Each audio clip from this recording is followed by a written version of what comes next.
వీక్షకులందరికీ నమస్కారం.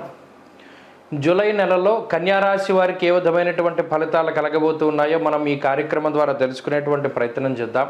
ముఖ్యంగా కన్యారాశి వారికి ఈ మాసంలో ఏ గ్రహాలు అనుకూలంగా ఉన్నాయి, ఏ గ్రహాలు ప్రతికూలంగా ఉన్నాయి అనేటువంటి విషయాన్ని పరిశీలన చేస్తే ఈ నెలలో అష్టమ కుజుని యొక్క దోషం తొలగిపోతుంది. గత జూన్ నెలగా అనుభవిస్తూ ఉన్నటువంటి అష్టమ కుజుడి యొక్క దోషం ఈ నెలలో పోతుంది. కాబట్టి 13వ తారీఖు తర్వాత ఈ కుజుని యొక్క కుజాష్టమ దోషం అనేటువంటిది తొలగిపోతుంది, కొంత ప్రశాంతంగా ఉంటుంది. అలాగే ఈ మాసంలో రవి పూర్తి స్థాయిలో అనుకూలంగా ఉన్నారు. 1 నుండి 17వ తారీఖు వరకు దశమ కేంద్రంలో, 17వ తారీఖు దాటిన తర్వాత నెలాఖరు వరకు కూడా 11వ స్థానంలో రవి చాలా అనుకూలమైనటువంటి గ్రహంగా ఉన్నారు. కాబట్టి రవి బలం ప్రధానంగా ఉన్నది.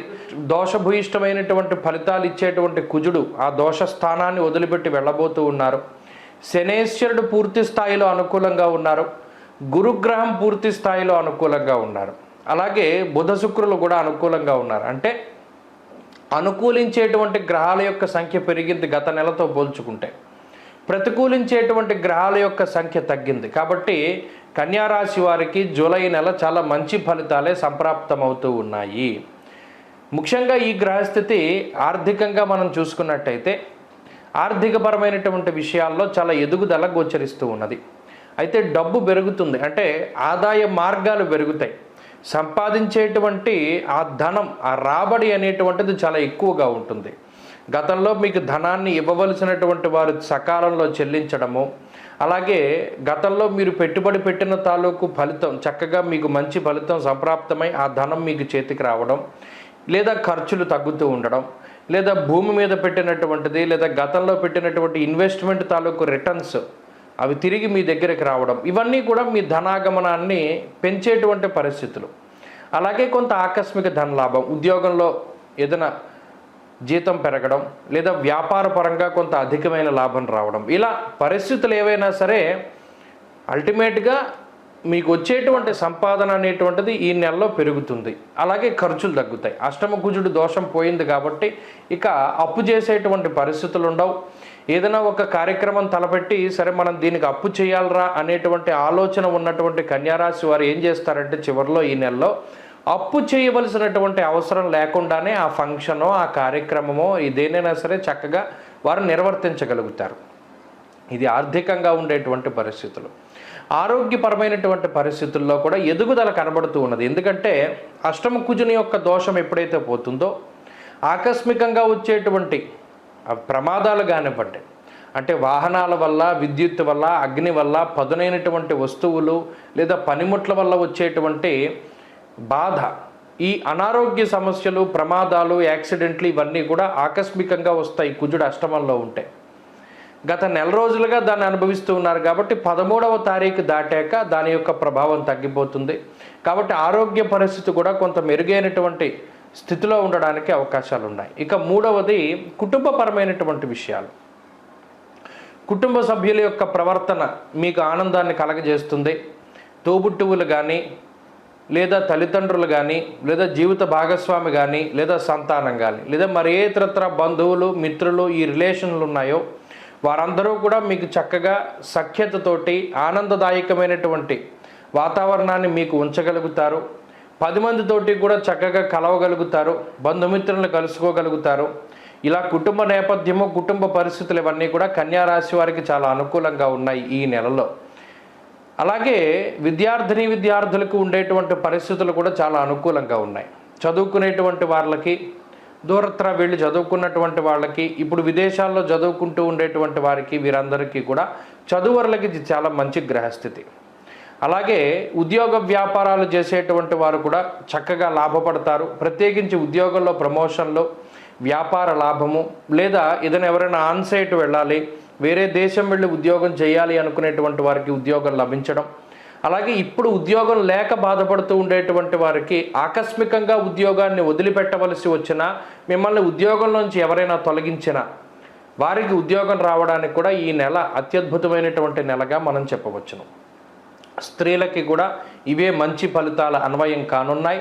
కుటుంబ సౌఖ్యము, ఆరోగ్య సౌఖ్యము, గృహ సౌఖ్యము, సంతాన సౌఖ్యము, సౌభాగ్యము ఇవన్నీ కూడా ఈ గ్రహస్థితి ప్రసాదిస్తుంది.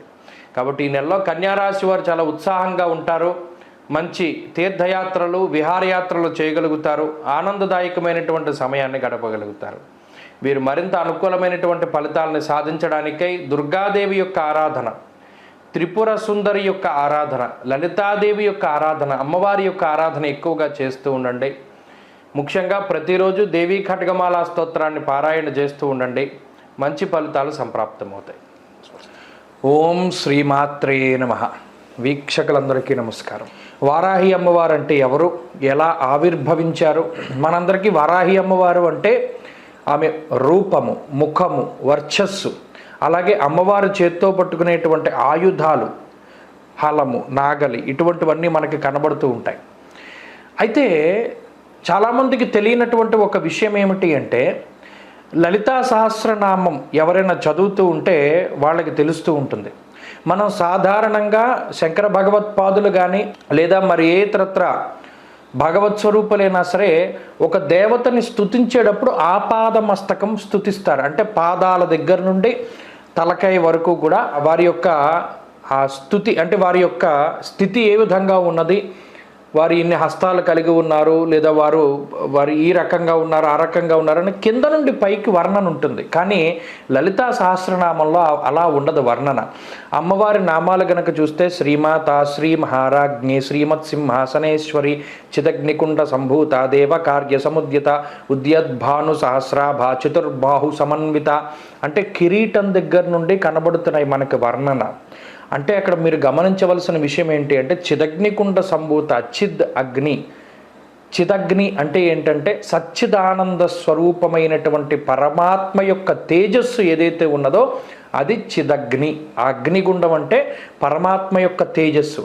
ఆ తేజస్సు నుండి ఉద్భవించినటువంటి లలితాదేవి అగ్నిగుండం నుండి పైకి వచ్చింది. పైకి వచ్చినప్పుడు మొట్టమొదటగా ఈ కిరీటము, కన్నులు, లేకపోతేనేమో కనుబొమ్మలు, ముక్కు, నోరు, ఇలా కిందకి అమ్మవారి యొక్క స్వరూపాన్ని లలితా సహస్రనామం వర్ణన చేస్తూ ఉంటుంది. అలా చేసినప్పుడు ఈ అమ్మవారు ఆవిర్భవించినప్పుడు అమ్మవారితో పాటు మరో ఇద్దరు దేవతా స్వరూపాలు కూడా చిదగ్నికుండంలోంచి బయటకు వచ్చాయి. ఒక అమ్మవారు అంటే లలితాదేవి ఆమె మధ్యలో ఉండగా ఆమె యొక్క కుడి చేతి వైపు మంత్రిని పరిసేవిత. మంత్రిని అంటే రాజ్యశ్యామలాదేవి. ఇప్పుడు మన మాతంగి అంటారు, ఉచ్చిష్ట చాండాలి అంటారు, రాజ్యశ్యామల అంటారు, మాతంగి అంటారు. ఇలా ఏ పేరు పెట్టి పిలుచుకున్నా అమ్మవారు శ్యామలాదేవి ఆమె యొక్క కుడి పక్కన, అలాగే ఇంకొక దేవత వారాహి అమ్మవారు లలితాదేవి యొక్క ఎడమ వైపుగా ఉంటారు. ఇది చిదగ్నికుండంలోంచి ఉద్భవించినటువంటి దేవతా స్వరూపాలు. ఈ ముగ్గురే సృష్టి, స్థితి, లయాలకి సంబంధించినటువంటి జ్ఞానం లేదా క్రియ, ఇచ్ఛాశక్తి, జ్ఞానశక్తి, క్రియాశక్తి. అంటే అమ్మవారి యొక్క సర్వసైన్యాధ్యక్షురాలైనటువంటి శ్యామలాదేవి, లలితాదేవి, అలాగే వారాహిదేవి. అందుకనే మీరు గమనించండి, గుప్త నవరాత్రులు లేదా అమ్మవారికి సంబంధించిన నవరాత్రులు వచ్చినప్పుడు ముఖ్యంగా శ్యామలా నవరాత్రులు వస్తాయి. అలాగే ఆశ్వీజ మాసంలో అమ్మవారి శరన్నవరాత్రులు వస్తాయి. ఆషాఢ మాసంలో గుప్త నవరాత్రులు వస్తాయి. ఈ మూడే వస్తాయి. మిగతా దశమహావిద్యలకి సంబంధించినటువంటి నవరాత్రులు ఎక్కడా కనబడవు. ఎందుకు రావు అంటే ఈ ముగ్గురు దేవతలే చిదగ్నికుండ నుండి బయటకు వచ్చినటువంటి ఇచ్ఛాశక్తి, జ్ఞానశక్తి, క్రియాశక్తి స్వరూపాలు. అందుకనే శ్యామల నవరాత్రులు ఉంటాయి, ఆశ్వీజ నవరాత్రులు ఉంటాయి, అలాగే వారాహి నవరాత్రులు ఉంటాయి.